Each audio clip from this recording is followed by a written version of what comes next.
The stars shimmered above the twin moons of Orthel Prime, casting silver reflections across the surface of the lake. Lieutenant Commander Caleb Thorne stood at the edge of the alien shoreline, boots buried in the sand of a world he never thought he'd visit twice. Behind him, the evacuation ship loomed silent, its engines cooling. And beside him stood Zalera of the Varelian Dominion, an alien diplomat, warrior, and the one who had shattered every protocol he'd ever known. "You're not getting on that ship, are you?" Caleb asked, voice low. Zalera didn't answer right away. Her violet eyes watched the horizon like she was searching for something she could never name. Her long silver hair, braided in traditional Varelian fashion, moved gently with the evening breeze. "No," she finally said. "I cannot." Caleb exhaled, his heart a mix of relief and anxiety. "You'll be labeled a defector. You know that." "I do not care what they call me," Zalera said, turning to face him. "I cannot return to the Dominion until you have claimed me fully, body, heart, and soul, by making me yours." The words hit him like a plasma blast. Direct, unapologetic, completely alien, and yet heartbreakingly sincere. Beginning. 6 months earlier, their first encounter had been anything but romantic. Zalera had arrived on Earth's diplomatic station orbiting Titan as part of a peace delegation after the devastating Tarsus conflict. Humans and Varelians had fought a brutal war over a misinterpreted signal beacon, and though peace had technically been brokered, neither side trusted the other. Caleb, as part of the unified Earth Command's diplomatic corps, had been assigned to her as liaison. The job was simple on paper: accompany the alien dignitary, ensure her safety, and monitor for violations. But nothing about Zalera was simple. She challenged every assumption he held, about aliens, about loyalty, about himself. She spoke in metaphors and declared truths that felt more like poetry than politics. She'd sparred with him in the gravity gym and then quoted ancient Earth philosophers back at him afterward, asking if love was always so violent. And then came the mission to Orthel Prime. A neutral colony, Orthel Prime was supposed to be a show of cooperation, a joint settlement between humans and Varelians. Caleb and Zalera were sent as part of the advance team, along with a small crew. But when a solar flare knocked out their communications array, they were stranded. For weeks. At first, the mission was about survival. Then it was about trust. And then, inevitably, it became about them. Middle. "I thought humans weren't so eager to bond," Zalera said one evening, her voice laced with curiosity. "You fear permanence." "We fear getting hurt," Caleb replied, tending the fire they built nightly to keep warm in the high-altitude chill. "It's not the same thing." She tilted her head. "On Varelia, we do not love lightly. We choose our soul bind. Once. Forever. That's intense. And honest." The conversations got deeper, her questions more personal. And when Caleb found himself opening up about the brother he'd lost in the war, about the guilt that never left, about the anger he carried into every diplomatic session, Zalera had simply listened. She hadn't tried to fix him. She hadn't offered pity. She had only said, "You carry more than your own soul. Let me share the burden."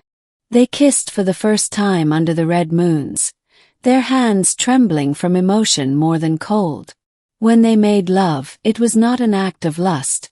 It was an alien form of commitment, one that Zalera had described as soul-casting, the Varelian equivalent of a proposal. Caleb hadn't understood it at the time. He'd thought it was just connection. He didn't know then what she had done, how Varelians could psychically imprint during moments of deep vulnerability, that her feelings weren't fleeting. But the storm passed. Communications returned. And with them orders. Zalera was to return to the Dominion.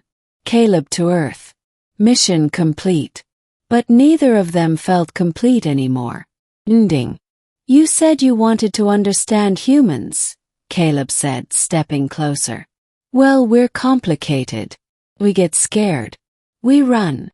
I know, she said softly. And still I chose you. He swallowed, voice rough. Zalera, I don't know what claiming you means. I'm not some mythic hero in your legends. She took his hand, pressing it to the smooth center of her chest where her bioluminescent markings pulsed slowly. It means you accept what we've already become. That you acknowledge this bond. Not as a mistake of circumstance, but as truth. And if I don't? He asked, barely a whisper. I will still love you. But I cannot go back pretending I do not. They will sense it. I will be torn between two worlds, and neither will accept me. He stared into her eyes, and for once, he didn't feel like a soldier or a diplomat. He just felt human. Terrifyingly so. Then stay, he said.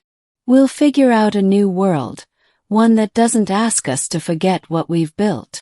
She exhaled, and he could see the weight lift from her shoulders. Then claim me, Caleb Thorne. Fully. As is our way. He didn't need ancient rites or symbols. He didn't need approval from the Dominion or Earth. He only needed the woman in front of him, fierce and tender, alien and yet more real than anything he'd known. So he kissed her. Low. Certain. With all the gravity of a vow. And when he pulled back, he said the only thing that mattered. You're mine, Zalera. Heart, body, and soul. Just as I am yours. They didn't return to Earth or Varelia. Instead, they stayed on Ortel Prime. They helped build the colony the way it was meant to be. Together. A place where war-born wounds could be healed. Where old ghosts could be laid to rest. The whispers about the human and the Varelian who chose love over loyalty grew over time, becoming legend in both galaxies. But for them, it was never about rebellion or heroism. It was just about a promise. One soul reaching for another. And never letting go. My father's knife. It was gone from the wall. Instead, Threxia had helped me encase it in a tribute box beneath a seedling tree from her homeworld labeled, "In memory." Not of war but of love. Visitors came and went. Until one Fedran student stepped in and froze. It was Threxia's younger brother. He stared wide-eyed at the room. Us, standing side by side. At the blend of two cultures thought incompatible. He turned to Threxia. You share space with him, as an equal. No, she said quietly. As a partner. Then she turned to me. Kellen. Will you come meet my family? My breath caught. Are you sure? She nodded. You showed me your world. It's time I show you mine. Epilogue. A new thread months later. I stood beneath the real soul root, its light casting shifting patterns over Threxia's iridescent skin. She reached for me. This is where we plant remembrance, she said. But today, we plant beginnings. We pressed our hands into the soil together.